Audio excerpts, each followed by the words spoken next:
Hi friends, இதுதாங்க என்னுடைய மல்லிகைப்பூ தோட்டம். இந்த மல்லிகைப்பூ தோட்டம் பார்த்து சில பேர் கொஷின் கேட்டிருந்தீங்க. ஆனால் மல்லிகைப்பூ வச்சுருக்கேன், ஆனால் எனது பூவே வரமாட்டுது அப்படின்னு சில பேர் கேட்டிருந்தீங்க.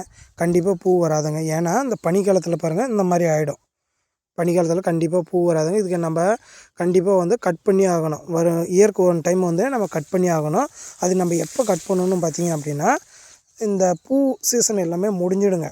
பனிக்காலத்தில் கண்டிப்பாக இந்த சன்னமல்லி எல்லாமே முடிஞ்சிடும். முடிஞ்சதுக்கப்புறம் ஒரு ஜனவரி 20ஆம் தேதிக்கு மேலே அப்படி பார்த்திங்கன்னா கட் பண்ணிவிடுங்க. கட் பண்ணி விட்டிங்க அப்படின்னா பிப்ரவரி ஃபுல்லுமே துளிர் அதிகமாக இருக்கும். அந்த அரும்பும் நல்லா இருக்கும். மார்ச் மாதம் இருந்து நம்மளுக்கு கண்டினியூவாக பூ வறுக்க ஆரம்பிச்சிடுங்க. அப்போ பார்த்திங்கன்னா நல்லாவே இருக்கும்.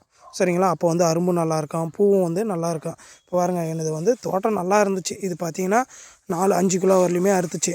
ஆனால் இப்போ பார்த்திங்க அப்படின்னா 100 கிராம் 200 கிராம் தான் இருக்குது. அவ்வளோதாங்க. இன்னும் ஒரு 20 நாளில் நாமளும் இந்த செடியை கட் பண்ண போகிறோம். கட் பண்ணாங்கன்னா மட்டும்தான் நெக்ஸ்ட்டு இயருக்கு பூ நல்லாவே அறுக்குங்க. இங்கே பாருங்கள், எல்லாமே கொடி ஓடுறதை தவிர ஆனால் பூ இருக்காதுங்க. இங்கே பாருங்கள், இந்த மாதிரி கொடி தான் ஓடிட்டு இருக்கும். இந்த மாதிரி கொடி ஓடிச்சு அப்படின்னா பூ கண்டிப்பாக இருக்காது. இதுதாங்க நம்மளுடைய சன்னமல்லிக்கு நம்ம பண்ணக்கூடியது இதுதாங்க.